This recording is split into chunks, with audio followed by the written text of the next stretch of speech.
Assalamualaikum warahmatullahi wabarakatuh.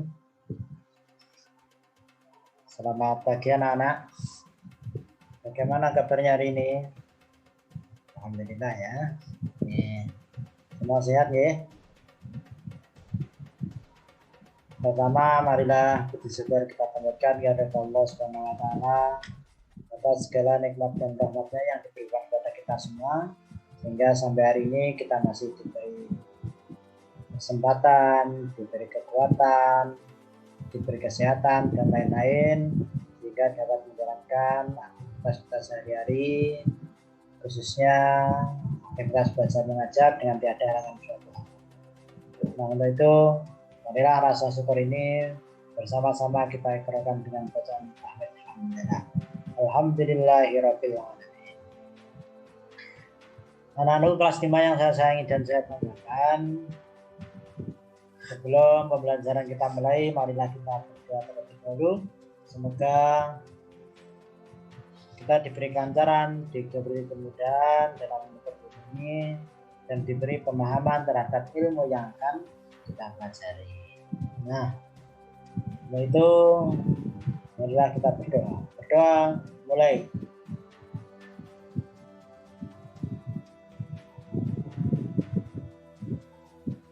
Selesai. Anak-anakku kelas 5 yang saya sayangi dan saya banggakan,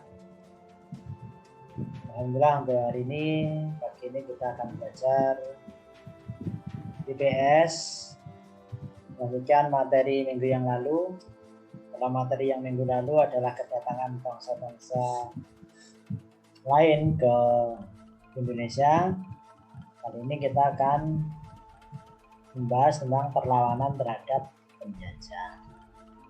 Nah, anak-anakku semua yang saya banggakan, ternyata kedatangan bangsa-bangsa asing, bangsa-bangsa Eropa ke Indonesia yang awal mulanya hanya melakukan perdagangan, ternyata lama-kelamaan ada misi lain, yaitu ingin menguasai atau menjajah bangsa Indonesia. Karena apa? Karena Indonesia terkenal dengan negara yang sangat kaya raya. Kaya raya kan sumber daya alamnya, dengan hasil pertanian, hasil pertambangan dan lain sebagainya, sehingga menimbulkan rasa ingin menguasai dari bangsa asing atau bangsa Eropa yang datang ke Indonesia. Nah, kenapa demikian? Karena ini rakyat atau bangsa Indonesia merasa bahwa kedatangan mereka itu memonopoli adanya hasil-hasil sumber daya alam bangsa Indonesia. Nah, dengan tujuan berdagang dan akhirnya menjajah dan menindas rakyat Indonesia, inilah yang menimbulkan perlawanan terhadap penjajah di berbagai wilayah di Indonesia yang dilakukan oleh rakyat Indonesia.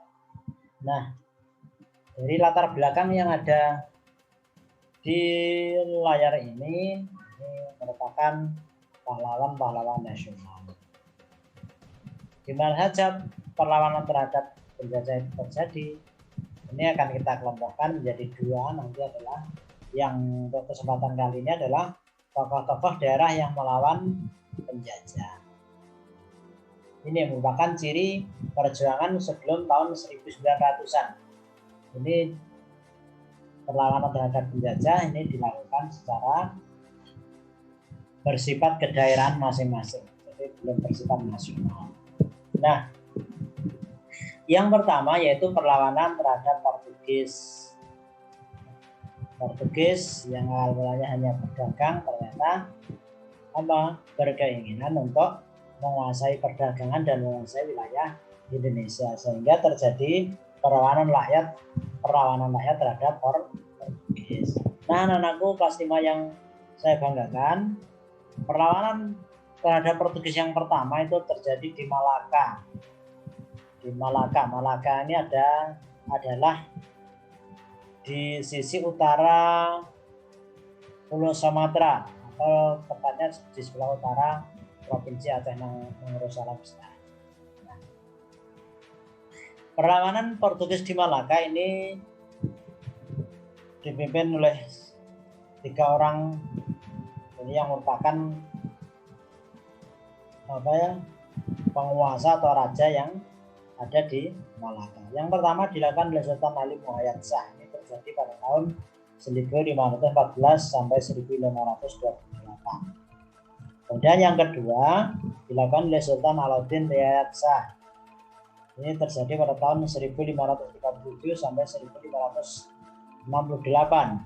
Dan yang ketiga dilakukan oleh Sultan Iskandar Muda.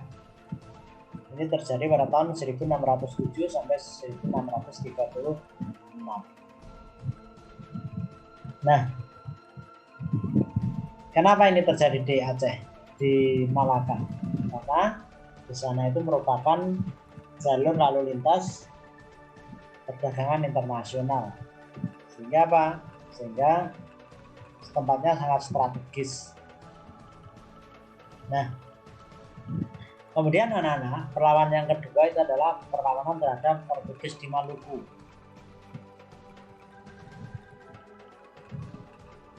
Ini di Maluku dipimpin oleh Sultan Hairun dan Sultan Bahabullah, yaitu putranya Sultan Hairun. Pertemuan yang paling besar atau paling sengit ini terjadi yaitu pada saat pemerintahan Sultan Bahabullah ini yang berhasil mengusir Portugis dari tanah ini. Nah, ini anak-anak perlawanan di antara perlawanan bangsa India terhadap Portugis. Kemudian yang kedua, perlawanan terhadap Belanda. Ini sebenarnya banyak ya perlawanan rakyat terhadap Belanda ini. Karena apa? Karena sangat lama berkuasa di Indonesia. Ini kita ambil beberapa contoh saja. Jadi yang pertama itu perlawanan rakyat Maluku. Nanti Portugis Maluku ada, ini juga Belanda ternyata juga mengadakan perlawanan rakyat. Ternyata jika sampai datang di Maluku, sehingga apa terjadi perlawanan rakyat Maluku. Kenapa Maluku? Maluku merupakan sumber rempah-rempah yang sangat banyak pada waktu itu, yang sangat dibutuhkan oleh bangsa asing, bangsa Eropa. Sangat kaya akan hasil rempah-rempah. Nah, perlawanan rakyat Maluku ini diawali dengan apa? Diawali dengan adanya penindasan oleh VOC pada waktu itu. VOC itu Kongsi Dagang Hindia Belanda yang ingin memonopoli atau menguasai seluruh perdagangan rempah-rempah yang ada di Maluku, sehingga ini menimbulkan kekecewaan rakyat terhadap Belanda, sehingga timbullah perlawanan rakyat Maluku. Perlawanan rakyat Maluku ini terjadi pada tahun 1817 yang dipimpin oleh Thomas Matulesi atau yang terkenal dengan juga sebutan Kapiten Patimura. Pertempuran atau perang rakyat Maluku ini berhasil menguasai benteng Timur Stede yang merupakan benteng pertahanan Belanda di Maluku. Ini perlawanan rakyat Maluku terhadap Belanda. Kemudian yang kedua, terjadinya Perang Padri. Perang Padri ini merupakan perang yang awalnya adalah perang adat antara ulama dan kelompok bangsawan, yang mana kelompok bangsawan ini di-backing atau dibantu oleh pemerintah penjajah Belanda. Perang Padri ini terjadi di Sumatera Barat pada tahun 1820 sampai 1830. Dipimpin oleh seorang ulama yang sangat terkenal, yaitu Tuanku Imam Bonjol.